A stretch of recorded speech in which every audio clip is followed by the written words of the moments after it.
വചനവീഥിയിലൂടെ father JB Puthur. വിശുദ്ധ മത്തായി രചിച്ച യേശുവിന്റെ സുവിശേഷം. അധ്യായം 5 43 മുതൽ 48 വരെയുള്ള വാക്യങ്ങൾ.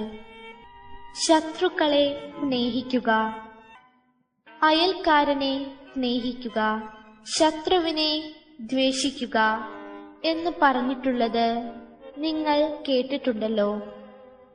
എന്നാൽ ഞാൻ നിങ്ങളോട് പറയുന്നു, ശത്രുക്കളെ സ്നേഹിക്കുവിൻ, നിങ്ങളെ പീഡിപ്പിക്കുന്നവർക്ക് വേണ്ടി പ്രാർത്ഥിക്കുവിൻ. അങ്ങനെ നിങ്ങൾ നിങ്ങളുടെ സ്വർഗസ്ഥനായ പിതാവിന്റെ മക്കളായി തീരും. അവിടുന്ന് ശിഷ്ടരുടെയും ദുഷ്ടരുടെയും മേൽ സൂര്യനെ ഉദിപ്പിക്കുകയും നീതിമാന്മാരുടെയും നീതിരഹിതരുടെയും മേൽ മഴ പെയ്യിക്കുകയും ചെയ്യുന്നു.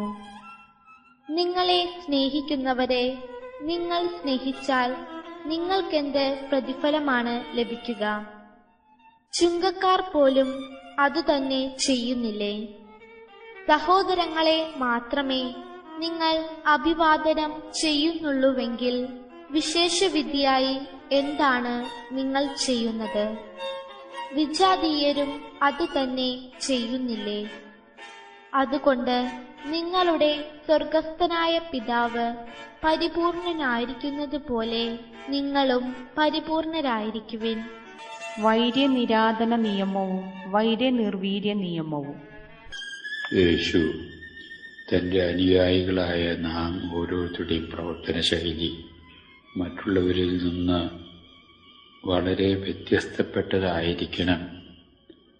അതാണ് യേശു പ്രതീക്ഷിക്കുന്നത് എന്ന കാര്യം നമ്മളെ ഓർമ്മപ്പെടുത്തുകയാണ് ഇന്നത്തെ സുവിശേഷം.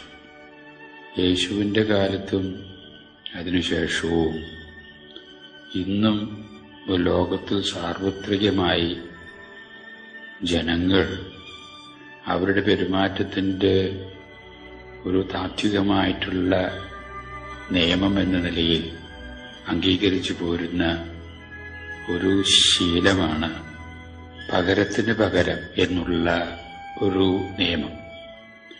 സാങ്കേതികമായിട്ട് അതിന് പറയുക ലോ ഓഫ് റിറ്റാലിയേഷൻ എന്നാണ് അതിനെ വിളിക്കുക. കണ്ണിന് കണ്ണ്, പല്ലിന് പല്ല്.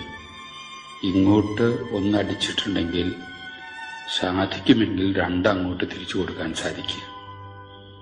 ഏതെങ്കിലും ഒരു വ്യക്തി നമ്മളെ ഏതെങ്കിലും വിധത്തിൽ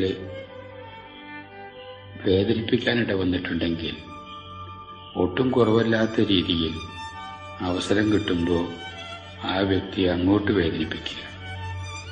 ഇതാണ് സാർവത്രികമായിട്ട് സാധാരണ മനുഷ്യൻ ലോകത്തിൽ ഇന്നും അനുവർത്തിച്ചു വരുന്ന നിയമം, പകരത്തിന് പകരം. ഇത് മനസ്സിലാക്കിക്കൊണ്ട് തന്നെ യേശു പറയുകയാണ്, ഈ നിയമമല്ല നിങ്ങളെ ഭരിക്കേണ്ടത്. പകരം ഈ നിയമം വൈര്യനിര്യാതന നിയമം. ശത്രുക്കളെ സാധിക്കുമെങ്കിൽ വകവരുത്താനുള്ള ഒരു നിയമം. അത്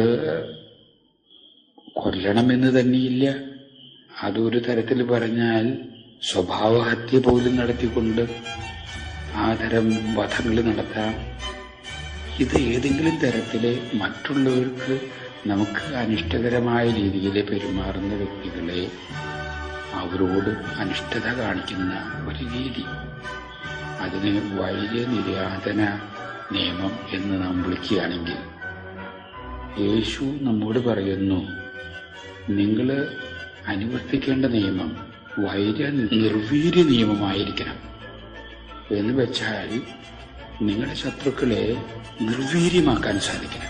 നിങ്ങളുടെ പെരുമാറ്റം കൊണ്ട് ആ നിർവീര്യമാക്കാൻ സാധിക്കുന്ന ആ പെരുമാറ്റം സ്നേഹത്തോടും അനുകമ്പയോടും ആത്മകാരുണ്യത്തോടും ക്ഷമയോടും കൂടി അവരോട് പെരുമാറുമ്പോൾ ആ വൈര്യം നിർവീര്യമാകുന്നതാണ്. ഇതിനാണ് ശീലിക്കേണ്ടത് എന്ന സത്യമാണ് യേശു ഇന്നത്തെ സുവിശേഷത്തിൽ പഠിപ്പിക്കുന്നത്. അതുകൊണ്ട് സാധാരണ മനുഷ്യരെ ആരെങ്കിലും നമ്മുടെ അനുഭാവമോ നമുക്ക് ഇഷ്ടപ്പെട്ട രീതിയിൽ മാത്രം പെരുമാറാൻ ഇടവരുന്ന വ്യക്തികളോട് മാത്രം നമ്മൾ സൗമ്യമായിട്ടും സ്നേഹമായിട്ടും പെരുമാറിയാൽ അതുകൊണ്ട് പ്രത്യേകിച്ച് വിശേഷമൊന്നും ഇരിക്കുന്നില്ല എന്ന് യേശു നമ്മളെ ഓർമ്മിപ്പിക്കുകയാണ്. നമ്മുടെ വിശേഷം ഇരിക്കുന്നത് നമ്മോട് പ്രീതിജനകമായ രീതിയിൽ പെരുമാറുമ്പോഴും നമ്മളെ ഏതെങ്കിലും തരത്തിൽ പീഡിപ്പിക്കുന്ന അവസരത്തിലും നമുക്ക് എതിരായിട്ട് ദൂഷണങ്ങൾ പറയുന്ന അവസരത്തിലും അനീതിയാണെന്ന് നമുക്ക് തോന്നുന്ന രീതിയിൽ നമ്മളെ വിഷമിപ്പിക്കുന്ന രീതിയിലും ഉള്ള സാഹചര്യങ്ങളിൽ ക്ഷമയോടുകൂടെ, അനുകമ്പയോടുകൂടെ, സൗഹാർദ്ദതയോടുകൂടെ, നയത്തോടും കൂടെ, സ്നേഹത്തോടുകൂടെ അവരോട് പെരുമാറാൻ സാധിക്കുക, അത് തീർച്ചയായിട്ടും നിങ്ങളുടെ വ്യക്തിത്വത്തിന്റെ മാറ്റം വർദ്ധിപ്പിക്കും. ഇത്തരത്തിലുള്ളൊരു പെരുമാറ്റ ശൈലിയാണ് ഞാൻ നിങ്ങളിൽ നിന്ന് പ്രതീക്ഷിക്കുന്നതെന്ന് യേശു വ്യക്തമാക്കുകയാണ്. യേശു അത് പ്രബോധനത്തിൽ കൂടെ മാത്രം കാണിച്ചു തരുന്ന ഒന്നല്ല.